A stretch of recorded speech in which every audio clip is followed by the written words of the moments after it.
Well, it looks like thou shall not be named is refusing the grant rights of project exclusivity of the name Callous Row.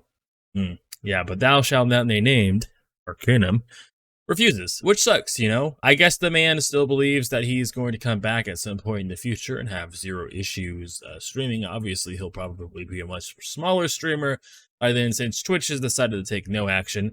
They normally do take no action when it comes to stuff that they can't explicitly prove, or their investigations don't actually find hard proof, or the illegality, like law breaking, or there's a case against him. We probably won't get any ban or arcanum. He will try to return. Mark my words. This man is these kind of people, right? DMs, right? You're a little bit egotistical to some extent. You kind of have to be a DM, but it can be a healthy ego. Unfortunately, as we've seen with all the stuff that's broke, and the reason why he's stopped streaming and stopped making content, is that he did not have a healthy ego. It went a bit too far, and a lot of people shared their stories about him, which casted him in a very, very negative light.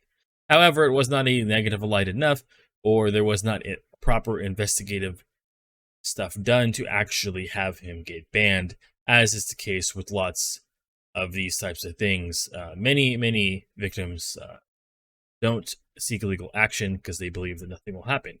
And sadly, that is what happens most of the time. But, however, and the good news is that Callous Row will not disappear forever. They're just going to go through a rebrand.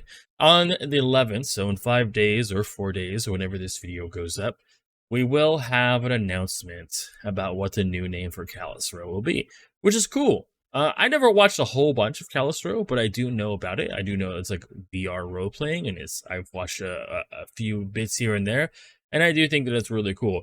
I am an avid role player. I love this kind of stuff. I've played all kinds of tabletops through my years. Never virtual reality myself, but one day I actually do plan to take that step. I think virtual reality is, well, full dive is what I would prefer, but that kind of technology probably won't exist while I'm live.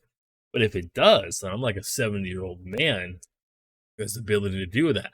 Well, that's the last time my grandkids will see me. Let's be honest here, but it sucks. It does suck that he won't give them the rights to the name, because it's a very iconic name. So rebranding always has some negatives and some positives. Obviously, the positives is thinking to completely strip him from any kind of production, means any kind of shared name, the title. He has no legality holding for what they do going forward, which is very, very good. Obviously, the negative side is that they lose the brand recognition to a certain extent, but that will very easily, I think, be recovered over time.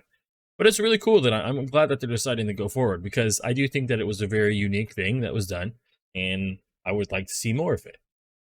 But, well, it'll probably be some time before we see something like that.